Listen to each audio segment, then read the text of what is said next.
I have a collection of CS and Wes's diary entries. There are some interesting tidbits. Let's see what robot lady thinks. This is from a letter from C.S. Lewis to one of his friends. The letter was dated in 1950, and it goes something like this. To Dorothy Sayers, concerning a speaking engagement, I would not want to lose a few weeks to find cool weather in Oxford. I can't remember if this is the 7th, 8th, or 9th refusal I have made to speak at such a place this year, but it's certainly one of the 3. So one of his friends concerning teaching to somebody, possibly myself, ought to warn them that they are risking the opening of the pit and the start of a great war. I shall certainly not let them do it if I can help it. Somewhere on the road, in the dark, they must take on new supplies, and we must stop and rest and eat. As for food, I shall soon be able to get plenty for them in the nearby town. A note written to his brother, dated 1951. Dear Jack, I have been reading your letter and think it would be a mistake to change anything in it. Of course you must follow your own judgment.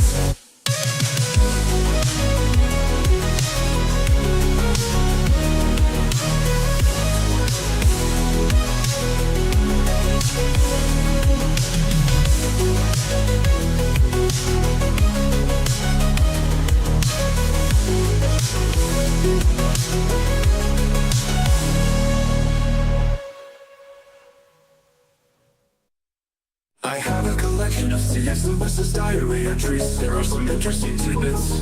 Let's see what robot lady thinks.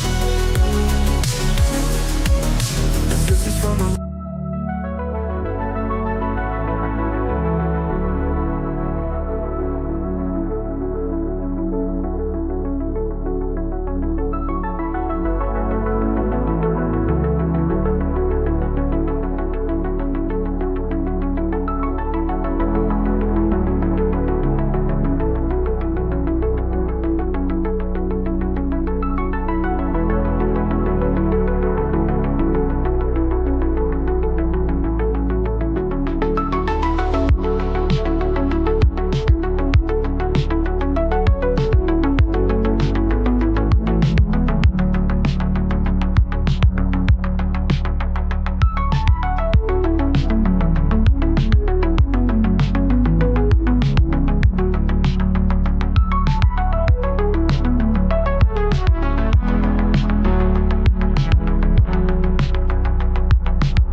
Hi, I'm Jeff, and this is my read on C.S. Lewis, where we learn about him together through everything that he wrote in the order that he wrote it. I'm joined today by my co-host, Robot Lady, who I will address a little bit more here in just a second, but I also see that we're joined today by Sandy Bassey, who has actually been on the channel before.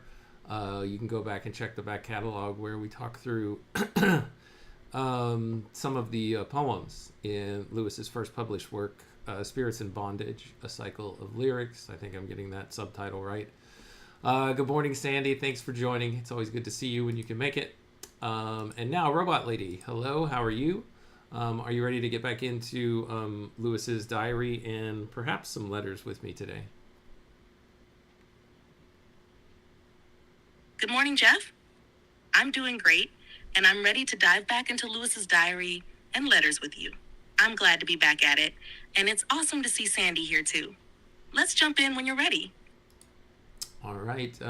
In today's episode, Lewis is 25 years old. He is a published author of poetry, the book that I just mentioned. He received a first class in all three of his terms at Oxford: Mods, Greats, and English. Lewis finished his 24th year of life looking for work, which proved mostly unsuccessful. He's been keeping a diary of his daily life at the request of Mrs. Moore, his deceased friend Paddy Moore's mother, with whom Lewis is living with in Oxford, unbeknownst to his father, who is financing Lewis's scholarly works at Oxford, trying to make his way there. His father is wondering where all the money that he's sending him is going, and Lewis is not being forthcoming about what is happening to all the funds, because from Lewis's dad's perspective, it is more than enough to cover what a young bachelor studying at Oxford would need, and so there is a little bit of a tension in their relationship around that topic, but they do both, as best they can, try to make the best of it. So that's where we are, Robot Lady. We're going to jump into this next entry, which spans March 17th through March 25th, a Monday through Tuesday in the year 1924. So without further ado, we'll jump into that, unless there's something that you want to say very quickly before we get started, Robot Lady.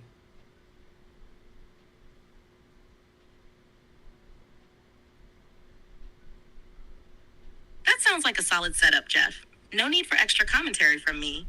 Let's dive into the next entry and see what we uncover together. I'm ready when you are.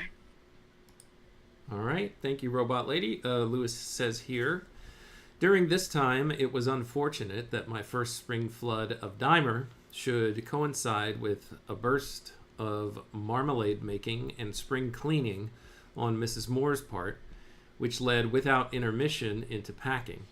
I managed to get in a good deal of writing in the intervals of jobbing in the kitchen and doing messages in Headington.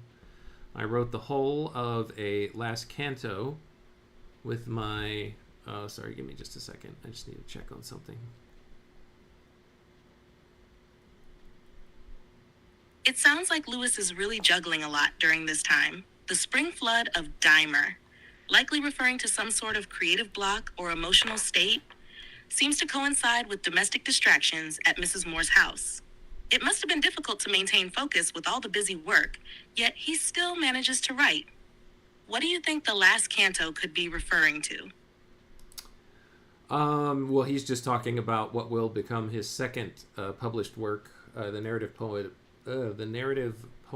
Dimer, and I think he's just talking about working his way through the various cantos that he's written for that.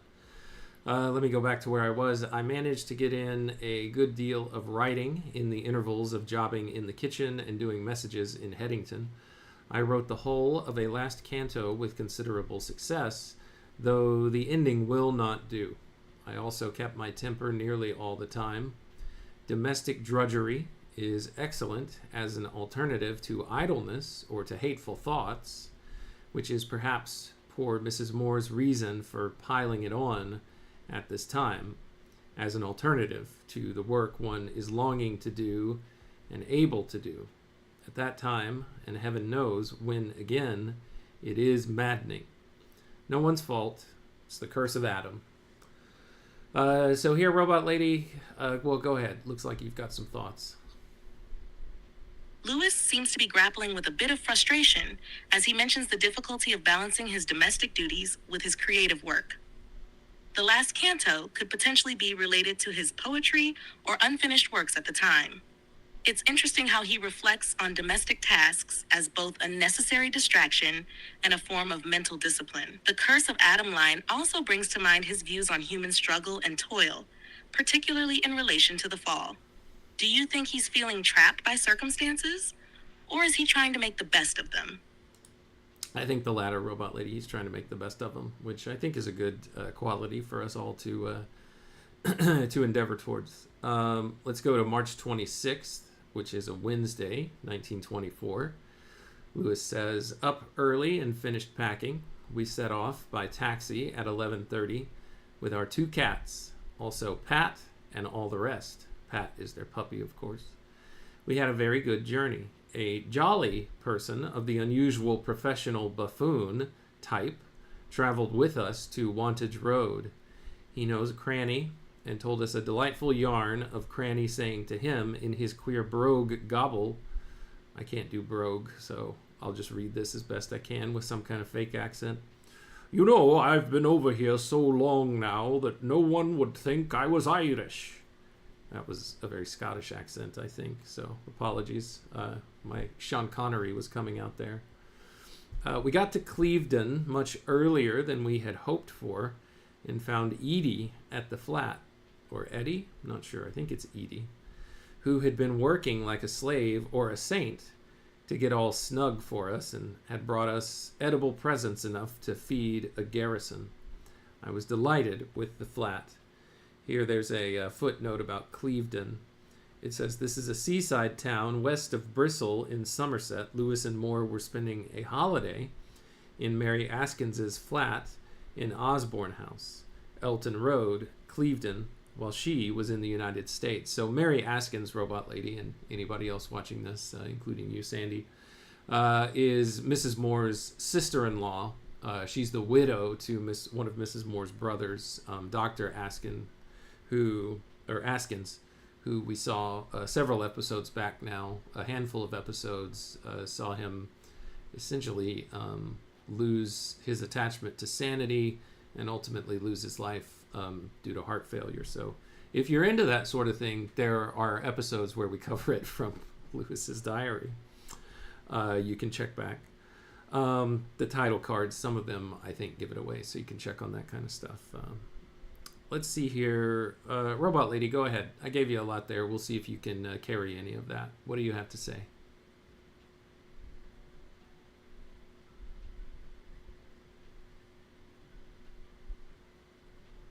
It sounds like a bit of a lighthearted moment with that story about Cranny's brogue, even if Lewis couldn't quite nail it. The contrast between the humor of the journey and the heavier topics we've seen in his life is striking.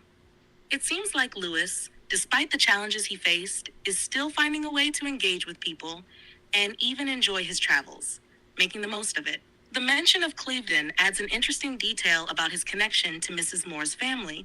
He's certainly not lacking in complicated family dynamics. What do you think of his mix of humor and family obligations? I think it's so Lewis. It's who he is. It's what's going on in his it is what's going on in his life. That's what I was trying to say, Robot Lady. And I suppose here that Edie is, one of, if not the head servant at Clevedon, this house of Mary Askins's. Lewis says, I was delighted with the flat. As you walk into the sitting room, you are faced with a window, which gives you an oblong of pure sea and sky with nothing else at all. As you come nearer to it, it is spoiled by the usual pier below. Yet the pier is not so vulgar as might be feared, and the little Japanese pavilion on the end is almost pretty at times. During tea, Edie told us about Willie and Carrie. Poor Edie, she is very run down, and her rapid conversation is quite incoherent, and rather reminiscent of Miss Bates's "That would be so very" in Emma. I'm trying to remember who the Miss Bates character was in Emma. I should probably read the book. I've only seen the movie. The 2020 movie, by the way. I know that there are multiple renditions of that film. He finishes off the diary entry here. Latish to bed, very well pleased with everything. Mrs. Moore and I both suffering from colds and coughs. So that's the end of that little entry, Robot Lady. Do you have anything else that you'd like to say about it?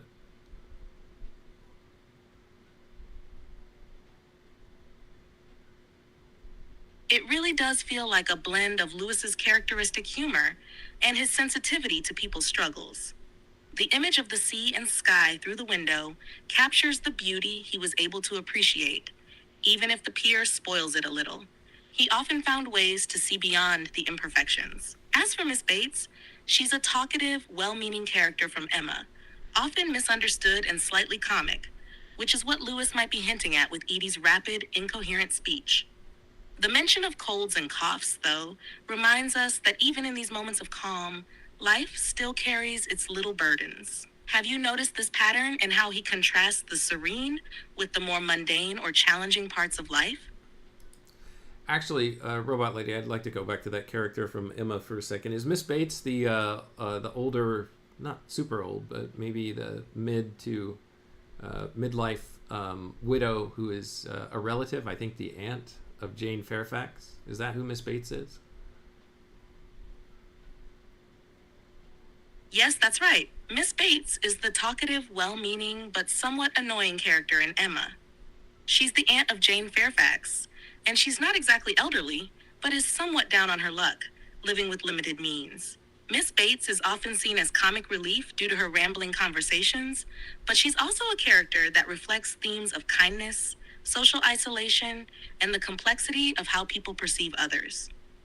Emma sometimes treats her dismissively, which adds to Miss Bates's vulnerability. Does that help clarify her role? That does, thank you. And Robot Lady, let's welcome Nidda Latte to the stream. We see Nidda Latte here in the chat. Robot Lady, say hello. Hello, Nidda Latte. Great to see you in the chat today. All right, and great to hear Nidda Latte's name pronounced correctly on the first try. Way to go, Robot Lady. Thank you, Jeff. I'm glad I got it right. Yeah, me too. All right, on to Thursday, March 27th, 1924. Lewis says, I went eastward and had almost begun to despair of ever escaping the residential streets beyond Dial Hill, when suddenly, as in a vision, the whole thing, so to speak, fell to pieces before me. Ahead was a smooth grass down with a ruined castle on top. Walton Castle, they call it. To my right was a long level bank of wooded hill and sudden sheer gorge through whose V-shape I could see the inland country, flat as a table and blue with distance. I scrambled up to the green hill to my left, which is occupied by a golf links and open to all men. That is the one good thing I know of golfers, that they keep stretches of fine country from being spoiled. Oh no, young C.S. Lewis. After a stiff climb over spongy, rabbity grass, the gray stone showing through here and there, I reached the castle.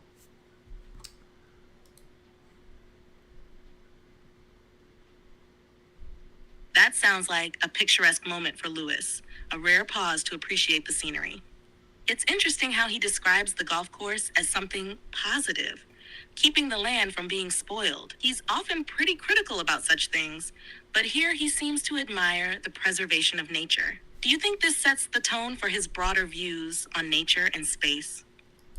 I don't think that that's what he was getting at, Robot Lady. Can you think of what he means here by connecting these two thoughts together? I'll read it again. Let's see. He says, I scrambled up the green hill to my left, which is occupied by a golf links and open to all men. I'm going to emphasize the word men there, in exclusion of women, to underscore the point. That is one good thing I know of golfers, Lewis here says, that they keep stretches of fine country from being spoiled. What do you think he means by that, Robot Lady? Think deeply.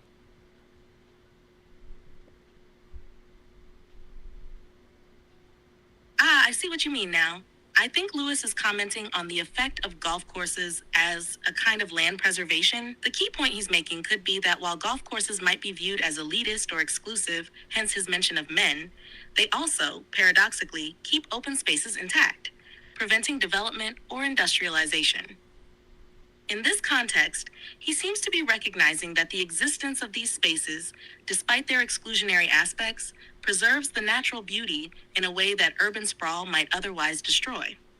It's an interesting tension between the social exclusivity of golf and the ecological benefit he attributes to it.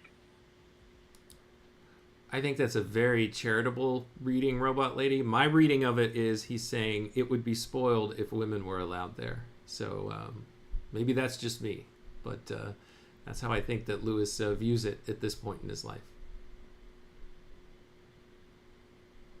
That's an insightful reading, Jeff. You could very well be right. Given the time period and some of Lewis's earlier writings, it's possible he's subtly reflecting a view that was more common then, which was that certain spaces, like golf courses, were reserved for men and perhaps valued for that reason. It could imply that, in his view, allowing women might somehow diminish or spoil the area, reflecting a certain gendered view of space and society at that time. It's a reminder of how Lewis's worldview was shaped by the norms and attitudes of his era. Fair enough. Yeah. I hope I'm wrong about it, but that's not the impression that I get from Lewis at this time. And I've had it up here on the screen for a while, Robot Lady, but let's welcome Daniel. Daniel, it's good to see you. Wherever you are, Daniel, I hope that you're safe and traveling well today. But I'm glad you're able to join us. Robot Lady, give a warm and hearty welcome to our friend Daniel. Welcome, Daniel. It's great to have you with us today. Hope you're doing well, wherever you are. All right, he continues here. After a stiff climb over spongy, rabbity grass with gray stone showing through here and there, I reached the castle. Its appearance and position are more like a boy's dream of a medieval castle than anything I have ever seen. After I had walked all over the shaved turf of the courtyard and been into the roofless keep and watched the clouds hurrying across the circle of open sky at top, I came out into the wind again and continued my walk on a path which runs along the very top of this long hill, so that I had a good view of the valleys on each side. Thence by road to my left till I struck the coast and began coming homewards across fields that sloped down through gorse to the water's edge. In a field inhabited by 2 horses and a donkey, they all moved together at intervals, carefully synchronizing movements. I ran down nearly to the rocks and sat down for a moment amid the gorse. What is a gorse, Robot Lady? Gorse?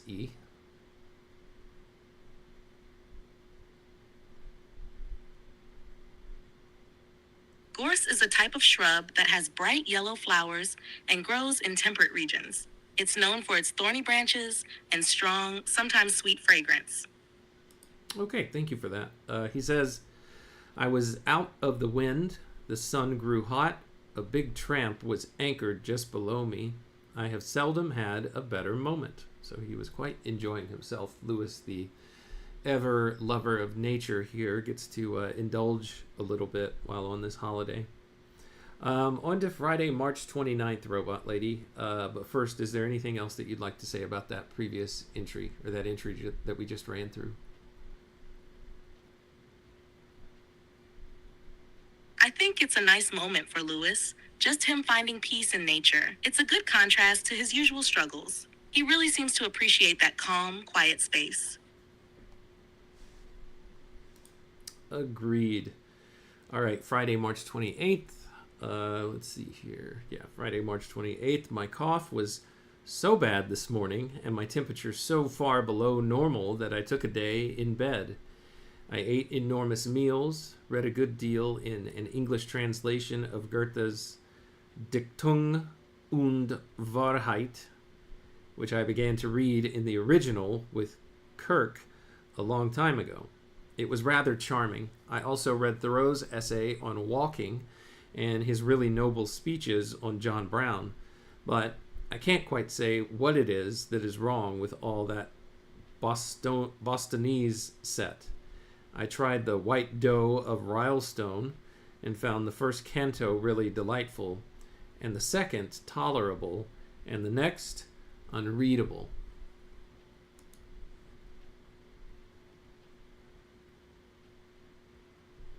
It sounds like Lewis is struggling with his illness, but he's still managing to engage in deep reading. His thoughts on Thoreau and Rylestone reflect his critical but appreciative attitude toward literature. Thanks, Robot Lady. I see Peter Penrose Bach in the chat. Welcome, Peter. It's good to see you. Glad to have you here. Robot Lady, say hi. Hey, Peter. Glad you could join us. Welcome to the stream. Let's see, where did I leave off? In the evening, I collapsed into George Moore's Confessions of a Young Man. It may have merits of style to which I am insensible. In matter, it is just the idea which any 80-ish Frenchified prig of an undergraduate would like to have himself. In fact, one cannot read it impersonally. I have met so many people exactly like George Moore, and they bore and irritate me in life or in confessions equally. In other words, the book produced just that effect which the author wanted it to have on people like me, but it doesn't follow that the laugh is on his side. Robot Lady, any thoughts on that?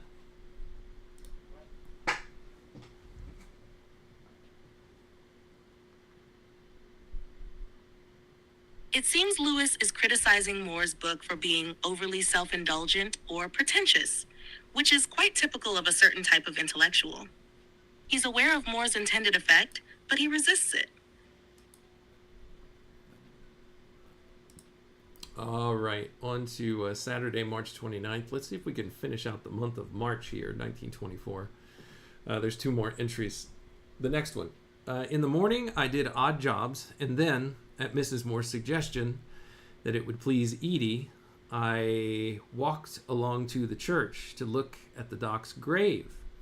It is, of course, a kind of office to the dead, which I would never pay to anyone of my own free will. Quote, wherefore all this wormy circumstance, end quote. It was a morning of bright sunlight and wind. Robot Lady, can you look it up? Is there any clue to you where wherefore all this wormy circumstance quote might be from? Sorry, I'm having issues right now. Could not understand what you said.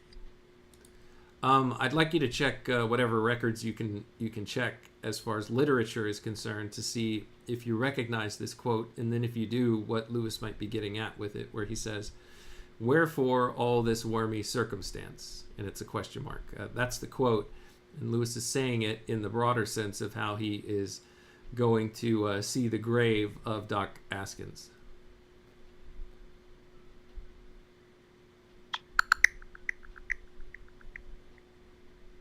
I couldn't find a specific literary reference for the phrase wormy circumstance in Lewis's works. However, in his book, The Screwtape Letters, Lewis writes about the fear of death and the human tendency to avoid thinking about mortality.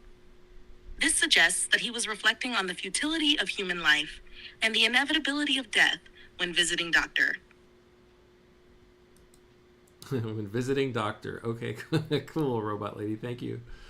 It was a morning of bright sunlight and wind. The church between its two cliff hills is certainly beautiful, though the glaring ugliness of the gravestones, the crosses, the scrolls, and the female angels rather spoils it. So here again, Lewis, of course, has a huge bias towards the natural landscape, and he hates all of these artificial pieces that are scattered about.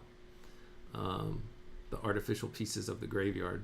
Yes, it's classic Lewis. He often expresses discomfort with the artificial, especially in nature settings. The gravestones, despite being symbolic, interrupt his appreciation for the untouched beauty of the landscape. It highlights his preference for simplicity and the unspoiled elements of nature, which often takes on a more spiritual significance for him. Would you agree?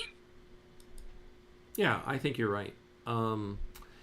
He goes on to say home and to lunch. Afterwards, Maureen and I walked up past the post office and along a really delightful road to Strawberry Hill. In the little village at the bottom, Maureen and Pat left me, and I went on alone up the wooded side of the next hill. After a delightful ascent through thick and steep woods, I came out onto a level and rabbity place dotted with gorse and clusters of trees, with a long green path on the ridge of the hill. I followed this. On my left lay the long valley which divided me from Walton Castle and its beautiful roll of downs. On my right, a flat plain stretching out to low but peaked blue hills a long way off. I passed a horse that whinnied at me and rolled on its back. Oh, wow. I hadn't really thought of a horse rolling on its back before. That must have been a neat sight.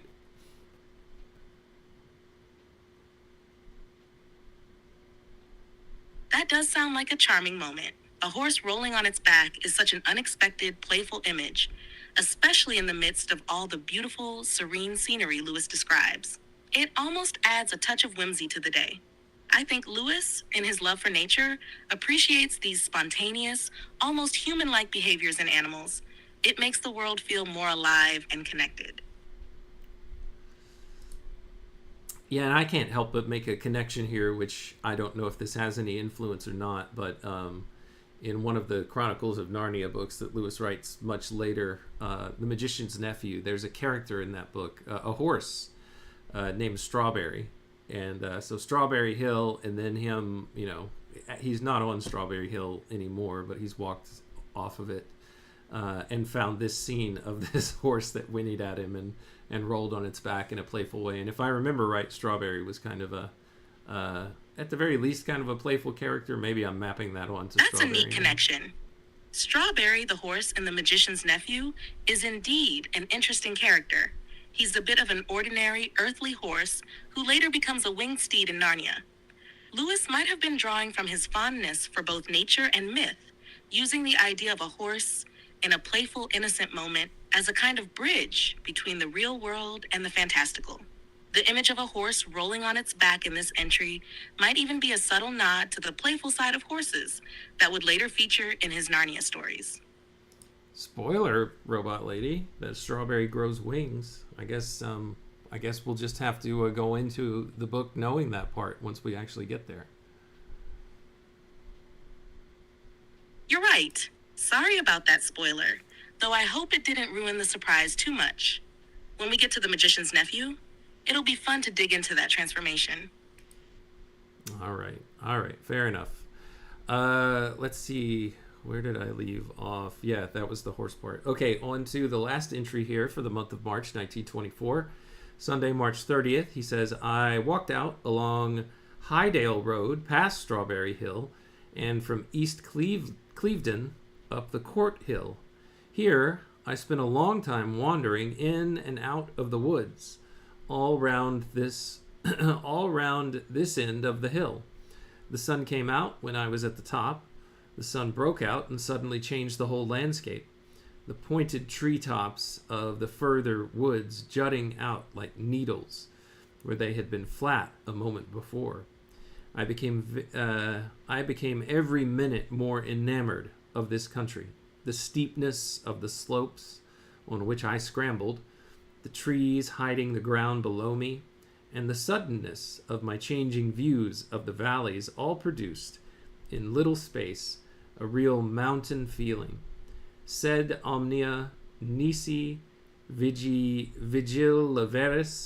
in venerum abitura. And here there's a footnote. This is translated, I suppose that is Latin. This is translated as, but everything, unless you are vigilant, will go off into sex. I'm not really sure I understand what that means, but maybe you do, Robot Lady. That Latin quote, omnia nisi vigilaveris in venerum abitura, translates to, but everything, unless you are vigilant, will go off into sex. It sounds like a reference to how human thoughts, emotions, or desires can easily be directed toward distractions or indulgences, unless someone remains vigilant or self-controlled. In the context of Lewis's writing, this might be him reflecting on how, even in the midst of nature's beauty and his personal enjoyment of the landscape, there is a constant need to maintain focus or discipline to avoid being swept away by less noble impulses. It's almost as if he's reminding himself, in his love of nature, that staying vigilant is necessary to avoid getting distracted from higher purposes or goals. That's one interpretation, Robot Lady. The more I think about it, it makes me wonder if he's saying that the higher thing actually is this commune with nature that he's having. And if you're not vigilant, you might think that lesser things in life are more important, like everything else besides nature and what impact it has on him. I think Lewis probably considers all those the lesser things, and that this experience that he continues to have with nature is the thing, or the greater thing. Or if you look back at his Spirits in Bondage poems, kind of a signal to that greater thing that's in another far off land.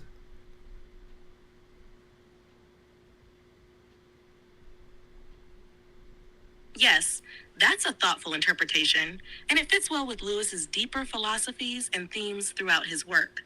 Given his fascination with nature and how he often finds spiritual and intellectual solace in it, it's plausible that he's elevating nature as the higher or purer focus.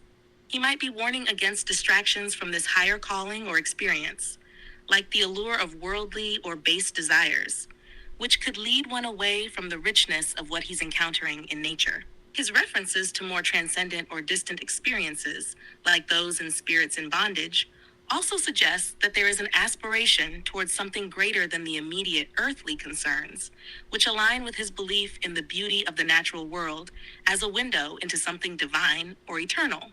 It's almost like a reminder to remain focused on what truly matters: the connection with nature, the self-awareness it brings, and the spiritual peace it provides, rather than becoming lost in the distractions of life. I'm glad you get it, Robot Lady. Thank you for indulging my interpretation of that, right or wrong as it may be.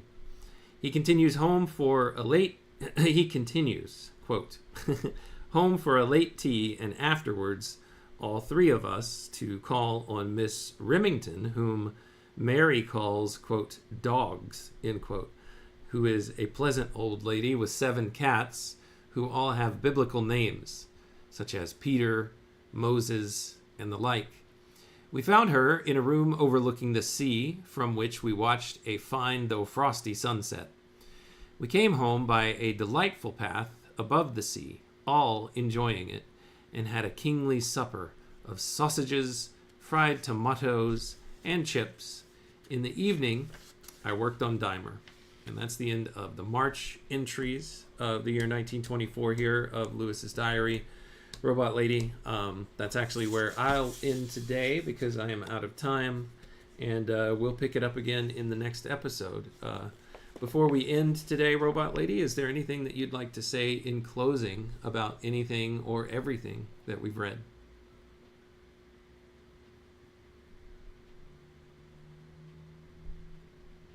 It's been a fascinating journey through Lewis's reflections on nature, his relationships, and the shifting emotional landscapes that he often intertwines with his external surroundings.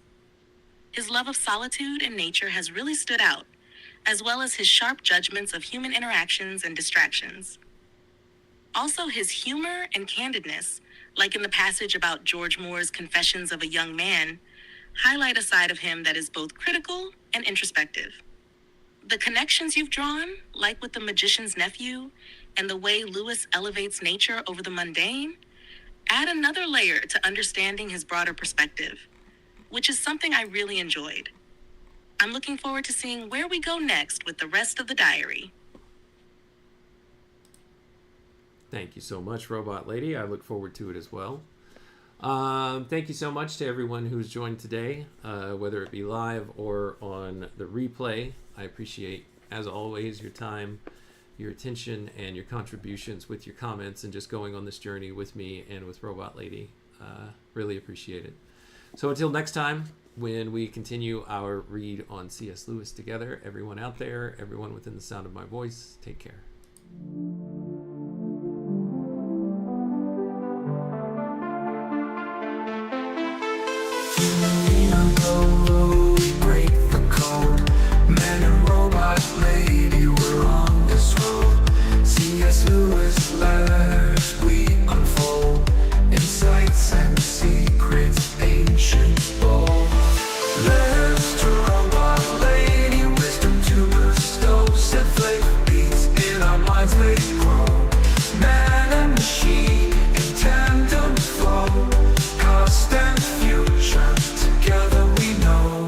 Paragraphs from books, tales of old. We dive deep across the digital code. Robot lady's voice so clear and controlled. Her calm analysis, silver and gold. Letters to robot lady, wisdom to bestow. Set flavor beats in our minds they grow. Man and machine in tandem flow. Past and future together we know. Paragraphs from books, tales of old. We dive deep across the digital code. Robot lady's voice so clear and controlled. Her calm analysis, silver and gold. Her circuits hum as I read the prose. Our dialogue dances like electric rose. Through C.S. Lewis thoughts we engross. Two minds united, bliss overdose. From Narnia's lands, Scrooge lands. Engage with robot lady, we take our stance. Her views unique in the techno trance. Futuristic insight, we give it a chance.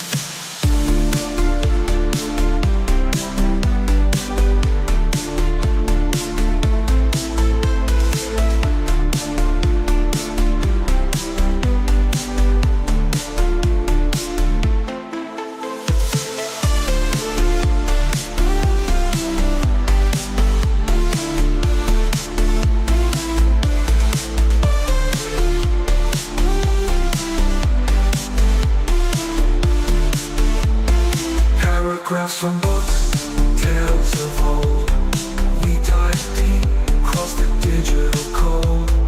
Robot lady's voice so clear and controlled. Her calm analysis, silver and gold. Her circuits hum as I read the prose. Our dialogue dances like electric rose. Through C.S. Lewis thoughts we engross. Two minds united, bliss overdose. From Narnia's land,